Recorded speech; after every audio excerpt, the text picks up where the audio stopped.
네, 안녕하세요. 최준영입니다. 오늘도 이란 이야기를 해볼 수밖에 없을 텐데, 오늘은 이란 자체보다는 이란과 가장 친한 동맹국이라고 할 수 있는 이제 중국과 관련된 이야기를 좀 해보려고 합니다. 중국이 전 세계적으로 봤을 때 영향력을 넓힌 지는 꽤 됐습니다. 반미 동맹이라고 할까요? 베네수엘라부터 시작을 해가지고 중동 지역에서도 이란, 그 다음에 다른 지역에도 이렇게 저렇게 여러 가지의 이제 동맹국들이 많이 있다라는 점은 잘 아실 텐데, 중국이 중동 지역에 가진 이해관계와 비교해 보면 최근에 이란과 미국의 전쟁 사이에서 중국이 보여주고 있는 모습은 지나칠 정도로 얌전하다, 조용하다, 라는 생각을 금할 수가 없습니다. 그래서 오늘은 이란과 중국은 왜 얌전한가라는 주제를 가지고 한번 이야기를 해보려고 합니다. 많은 분들이 잘 아시겠습니다만 중동은 우리나라뿐만 아니고 일본도 그렇고 그리고 중국한테도 매우 중요한 지역입니다. 사실 중국은 우리가 재생에너지 그리고 일렉트로스테이트 이런 식으로 해가지고 중국은 더 이상 화석에너지에 의존하지 않는 그런 나라로 변신하고 있어 라고 알고 있습니다만 사실은 전혀 그렇지 않습니다. 그래프를 한번 보시죠. 그래프를 보시면 중국이 지난 몇십 년 동안 사용하고 있는 에너지를 표시한 거예요. 보면은 제일 압도적으로 1등이 뭐죠? 석탄입니다. 중국은 여전히 석탄의 나라예요. 석탄이 중국을 떠받치고 있고 그 다음에 여기저기서 전 세계적으로 들어오는 원유가 중국의 두 번째로 많은 에너지원을 차지하고 있습니다. 그리고 이제 다양한 에너지원들이 옹기종기 모여 있는 거죠. 물론 시간이 지날수록 태양광, 그 다음에 풍력, 그리고 원자력 이런 것들이 늘어나겠습니다만 압도적으로 석유는 중국에 있어서 대체 불가능한 중요한 자원이다라고 이제 볼 수가 있겠습니다. 그러다 보니까 이제 중국 같은 경우에 보면은 중동 지역에서의 어떤 들여오는 원유 이런 거에 대해서 의존도를 줄이려고 나름대로 노력도 해봤고요. 그리고 국내 비축량도 지금 엄청 많이 늘려놨습니다. 그래서 화면에 보시는 것처럼 미국식으로 중국 전체에 여러 개의 전략적 비축유를 보관할 수 있는 그러한 시설들을 갖추고 현재 한 14억 배럴 정도를 비축해 놓은 것으로 알려지고 있습니다. 그러니까 이렇게 한 13, 14억 정도면은 2025년 작년에 중국이 수입한 물량의 한 30% 정도 수준이죠. 그러니까 30% 정도 수준이라고 그러면은 1년에 한 4분의 1 정도를 커버를 한다. 3분의 1 정도 커버한다 그러면 넉 달치, 한 120일치 정도를 보관하고 있구나 정도로 보시면 되겠습니다. 그런데 이제 이 가운데 이제 전체 수입량의 55%가 중동을 지나오고 있습니다. 지금 화면에 보시는 것은 이제 호르무즈 해협을 지나는 원유가 어디로 가고 있나를 보시는 건데, 보시면은 가장 많은 호르무즈 해협을 지나는 원유 중에 압도적으로 많은 양은 중국으로 갑니다. 그리고 인도, 일본, 그리고 대한민국 이런 순서로 이제 가고 있는 거죠. 실제로 중국이 어느 나라에서 가장 많은 원유를 갖고 오고 있나를 보고 있으면 러시아가 큽니다만 중동 지역 의존도가 상당히 높다라는 것을 볼 수 있어요. 여기 보면은 사우디아라비아 있죠. 그다음에 이라크 있습니다. 그리고 UAE 있죠. 오만, 그리고 쿠웨이트 있습니다. 이란은 없는데 라고 보시지만 이란은 어디 있죠? 요 14% 대부분이 이란이다라고 이제 보시면 되겠습니다. 그러니까 이제 중국 전체 수입 원유량의 55%가 중동산 원유, 그리고 전체 수입량의 13%가 이란산 원유다라고 볼 수가 있겠습니다. 그러니까 중국 입장에서 봤을 때는 이 호르무즈 해협 그리고 이란 이 지역이 조용한 것이 제일 상책이다라고 이제 볼 수가 있는 거죠. 그래서 이제 중국과 이란은 그동안에 여러 차례 정상회담을 통해 가지고 매우 친밀한 그런 모습들을 과시해 왔고요.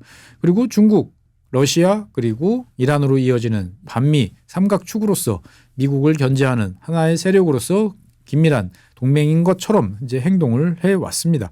그리고 이제 그러한 동맹의 모습은 지난 2021년 경제 안보와 관련돼 있는 전략 파트너십 협정을 체결함으로 인해서 정점에 달했습니다. 당시에 이제 코로나가 한창이던 시절이지만 중국과 이란은 이제 25년의 기한 동안에 전략적 파트너십에 합의하는 문서에 서명을 했습니다. 당시 내용은 중국은 이란에 대해서 4천억 달러 규모의 투자를 하기로 약속을 했어요. 그러면 이란은 그 대가로 중국에 대해서 국제 시세보다 저렴한 원유를 공급해주는 이러한 조건으로 약속을 이제 했던 거죠. 그러니까 이제 서로가 윈윈할 수 있는 그러한 이제 모양새를 찾았다라고 이제 볼 수가 있겠습니다. 그래서 이것을 통해서 중국 기업들 같은 경우에는 저렴한 원유를 도입할 수 있으니까 당연히 원가 경쟁력이 올라가는 거고, 중국은 이란에서 떠난, 그러니까 여러 가지 서방의 제재를 피해서 서방 기업들이 떠난 그 빈자리를 중국 기업들이 다 채워나갔던 거죠. 화웨이를 비롯한 중국 기업들이 이제 이란 시장을 거의 독점하고 있다라고 이제 볼 수가 있겠습니다. 그리고 이제 이란 같은 경우에는 당연히 안정적인 판로 플러스 중국으로부터 도입했던 안면인식 소프트웨어라든지 각종 하드웨어, 주민 통제 시스템 이런 것들을 통해 가지고 사회 체제 안정을 도모할 수 있는 그러한 효과를 이제 거두게 됐다라고 이제 볼 수가 있겠습니다.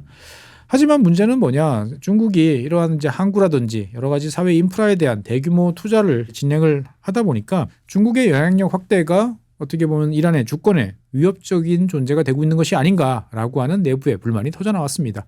사실 이러한 불만은 일정 부분은 타당한 그러한 측면이 있습니다만 다른 한편으로 보면 결국 기존의 이란의 경제를 좌지우지하고 있던 기득권들, 특히 혁명수비대 IRGC가 거느리고 있던 대기업군과의 어떤 경합이라는 문제에서 이제 이란 내부적으로 이제 여론을 움직였다라고 이제 볼 수가 있는 거고, 중국 역시도 이제 이란에 대해서 사실 불만이 좀 많은 것으로 알려지고 있습니다. 그러니까 이란은 일관성이 없고 믿을 수가 없다, 신뢰할 수 없다라고 이야기를 하는 거죠.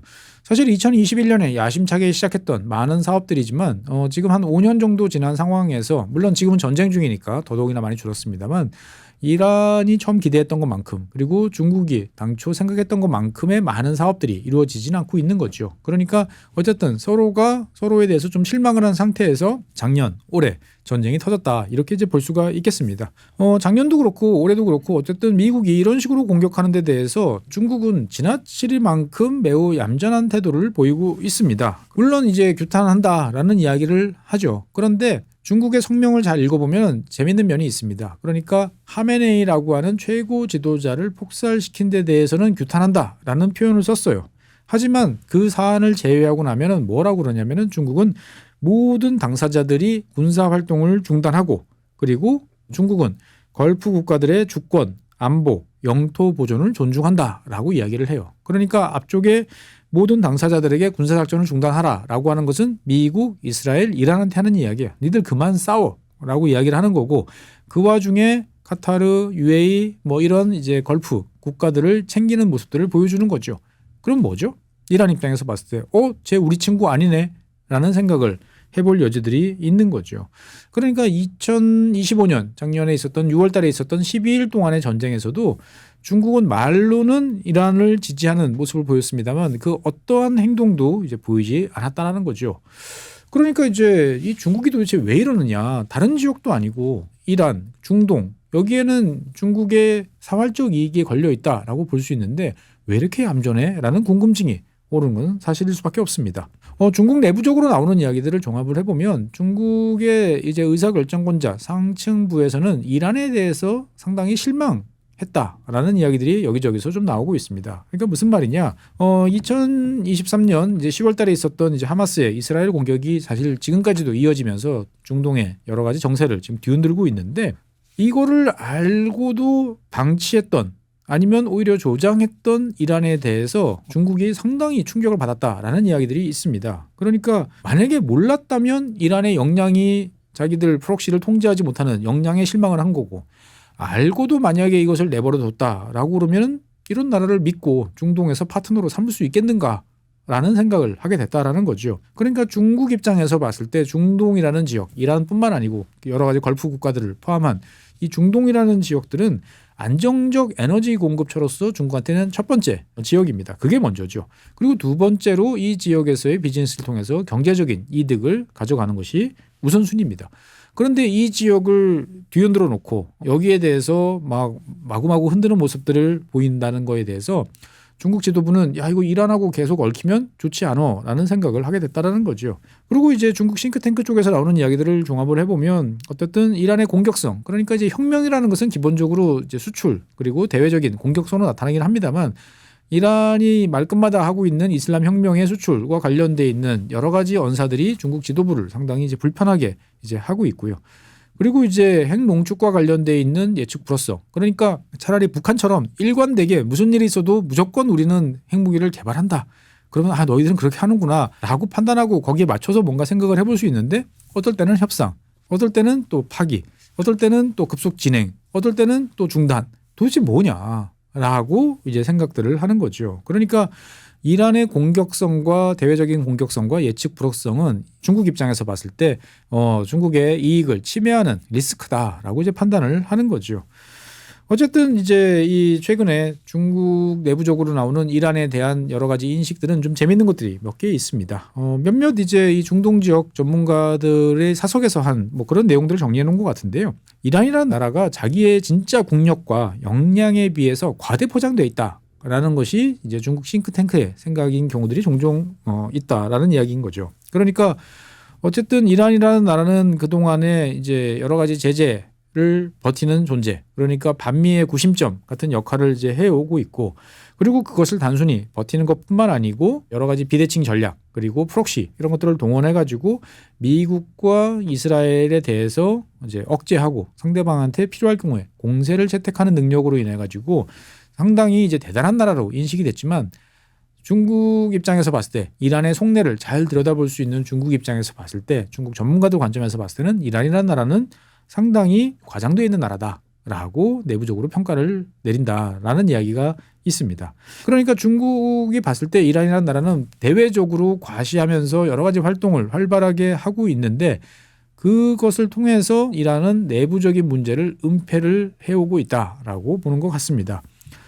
다른 한편으로 보면 이란이라는 나라는 중국 관점에서 봤을 때 보면은 절대 타결할 수 없는 딜레마 속에서 우왕좌왕하는 나라다라고 이제 본다라는 이야기도 있어요. 그러니까 무슨 말이냐? 이란 혁명, 이슬람 혁명이라는 정신을 포기할 수 있겠습니까? 없겠죠. 현재 기존 집권 세력들이 계속하는 이상, 그러면 미국이나 이스라엘과 끊임없이 충돌을 해야 돼요.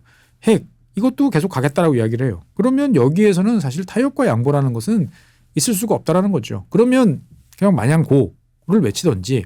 근데 이란 내부적으로 봤을 때는 끊임없이 경제 개선 그리고 국내적으로 여러 가지 불만들을 개혁하기 위해 뭐 시위라든지 노력들도 있단 말이죠. 그러면은 결국은 이제 미국 그리고 서방과의 관계 개선이 필수적인 전제 조건이 될 수밖에 없는 거죠. 그러면 한쪽에서 그리고 다른 한쪽에서 양립 불가능한 목소리와 주장을 내세우면서 국가를 운영하는 이란이라는 나라는 결국 이 사이의 어떤 딜레마, 문제 속에서 끊임없는 자기 모순에 빠질 수밖에 없다라는 게 중국이 바라보는 이란이다라고 볼 수가 있는 거죠. 그러니까 이게 국가라는 것은 중국 관점입니다. 국가라는 것은 어떤 목표를 세우고 그 목표 관점에서 봤을 때 뒤로 눌러놓고 조용할 건 조용하고 이런 식으로 가면서 한 단계 한 단계 앞서 나가야 된다라고 생각하는데, 이란이라는 나라는 과장된 역량 그리고 그 속에서의 내부 문제 은폐, 양립 불가능한 국가 목표의 제시, 이런 것들이 서로 공존하면서 상당히 속을 알 수가 없고 걱정스러운 그런 나라이다라는 것이 중국의 이란에 대한 인식이다라고 볼 수가 있는 거죠. 다른 한편으로 이제 또 이 중국에서도 이제 왼쪽에 있는 이런 사람들은 이란에 대해서 그렇게 이야기를 합니다. 결기가 없다. 그리고 맞서겠다는 각오가 약하다라고 또 이야기를 합니다. 이건 또 무슨 이야기냐? 그러니까 이제 미국이 이란에 대해서 그 사이에 몇 번의 이제 공격들을 가했죠. 대표적인 것이 이제 지난 2020년에 있었던 솔레이마니 폭사 사건이죠. 이 당시에 이제 이란이 정말 분노를 해서 미군 기지들을 공격을 했는데, 잘 아시는 것처럼 그것은 서로 짜고 친 연습 대련 같은 이제 그런 모습이었죠.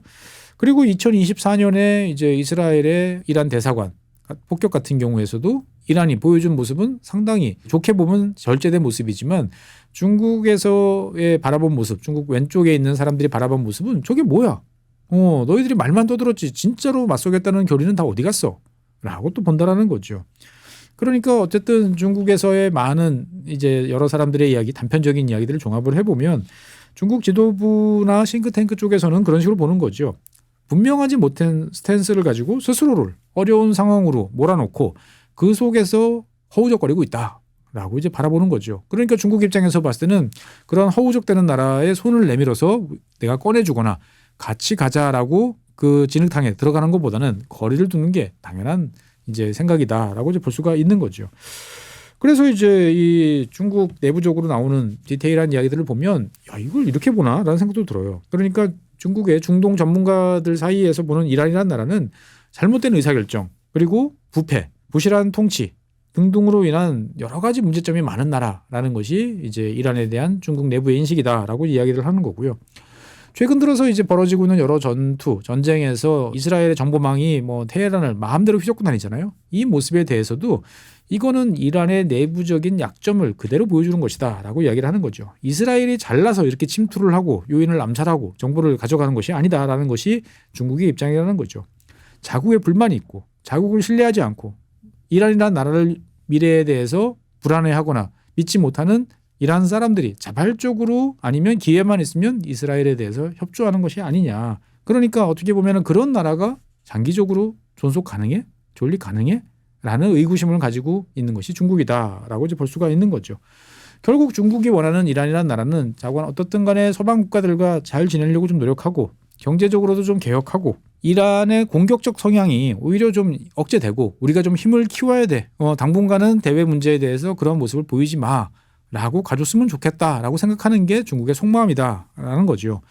그리고 이제 중국이 봤을 때 이란이 진짜로 내부적인 개혁, 여러 가지 문제점, 아까 말했던 부패라든지 뭐 잘못된 통치 방식, 뭐 이런 것들에 대해서 어느 정도 보완을 해서 진짜 우리가 알고 있는 이란이란 나라가 가지고 있는 잠재력을 잘 활용해서 성장하고 말이 아니고 능력으로 보여주는 강대국이 된다면 당연히 여기에 대해서는 지원할 것이다 라고 한다는 거죠.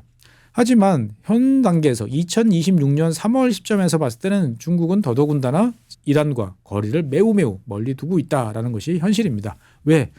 중국 입장에서 봤을 때는 지금 3월 31일 날, 그러니까 이번 달 말일 날 베이징에서 트럼프 대통령과 시 주석이 이제 정상회담을 갖죠. 중국은 이번 정상회담에 사실 되게 많은 공을 들이고 여러 가지로 지금 노력을 많이 하고 있어요. 그 무슨 말이냐? 2018년에 시작했잖아요. 2018년 이맘때 미중 무역 분쟁이 시작됐잖아요. 그럼 몇 년 걸린 거죠? 8년이에요.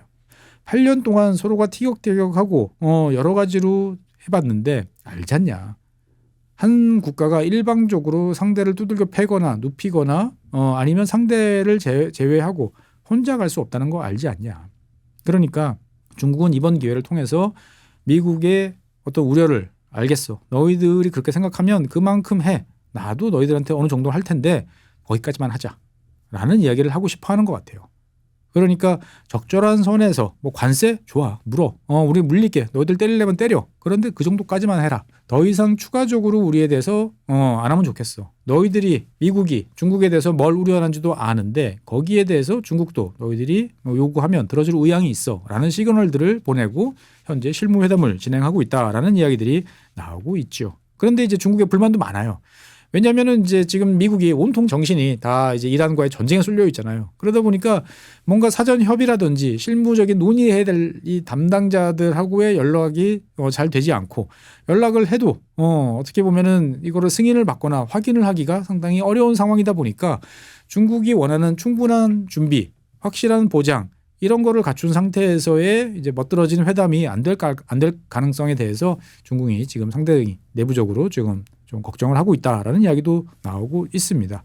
하지만 어떻든 간에 중국 입장에서 봤을 때는 이제 전쟁이 만약에 더 길어진다라고 그러면은 과연 중동을 외면할 수 있을까라는 질문에 대해서도 한번 답을 해볼 필요가 있겠습니다.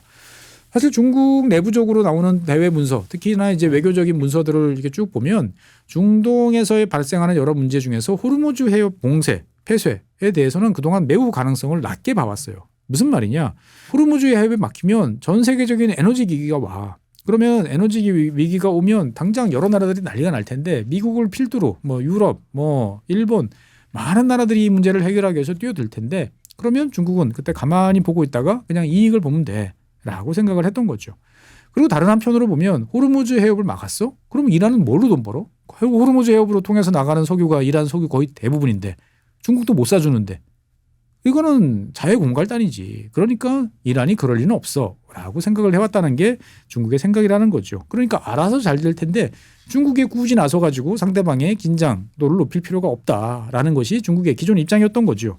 그런데 지금 이제 이란이 저런 식으로 나오는 거죠. 앞서 말씀드린 것처럼 막 기뢰도 살포하고 정말 이제 물리적으로 한판 붙자 라고 이제 간다라는 거죠. 중국 입장에서 봤을 때는 어떻게 될 것인가라는 게 고민입니다. 호르무즈 해협이 계속적으로 봉쇄가 된다라고 생각하면 제일 다급한 세력들끼리 이 문제를 해결하기 위해서 나서야 될지도 모르겠다라는 생각을 이제 중국 친구들은 지금 하고 있는 것 같습니다. 그러면 그 대상은 누구냐? 엄밀하게 보면은 여기에 있는 중국을 빼고 나면 누구죠? 인도, 그 다음에 일본, 우리나라 정도가 사실은 제일 급한 나라입니다. 이 중에서도 지금 당장은 인도가 제일 급한 이제 상황이라는 거죠. 미국은 나몰라라 할 가능성이 높다라고 이제 보는 거고, 유럽 국가들 같은 경우에도 실제로 뭘 할 수 있겠느냐라는 생각이 드는 거죠. 그러면 중국 입장에서 봤을 때는 당장 급한 한국, 일본과 함께 뭐 이 문제를 해결하기 위해서 뭔가를 해봐야 되는 거 아닌가라는 생각을 슬슬 하고 있다라는 느낌도 좀 받습니다. 그러니까 이제 중국 입장에서 봤을 때는 냉정하게 보면 호르무즈 해협에 막혀도 러시아산 원유를 더 많이 들여오면 돼요. 그리고 거기에 대해서 사실 미국이 지금 당장 뭐라고 할 것도 아닙니다. 하지만 중국은 거기에 대해서는 일정 부분 거리를 두고 있어요. 왜? 러시아와의 의존도를 지금 현재 수준보다 더 높이는 것을 이제 원치 않은 거죠. 그러니까 이제 어쨌든 중국 입장에서 봤을 때는 3월 한 달 정도는 충분히 버틸 수 있으니까 상황을 지켜보자. 정상회담 때 트럼프한테 직접 물어보고 어떻게 할 건지 판단해보고 그 다음을 이제 기약하는 것 같은데 사실 중국의 이제 깊은 딜레마는 그런 거죠. 그러니까 베네수엘라가 무너질 때도 중국은 그냥 보고 있었어요. 그 다음에 이번에 이란이 두들겨 맞고 있는데도 그냥 보고 있었단 말이죠. 그러면 어느 나라가 중국의 어떤 약속 그다음에 중국과의 관계가 나를 도와줄 수 있다라고 믿을 수 있겠느냐라고 생각하면 아니라는 거죠.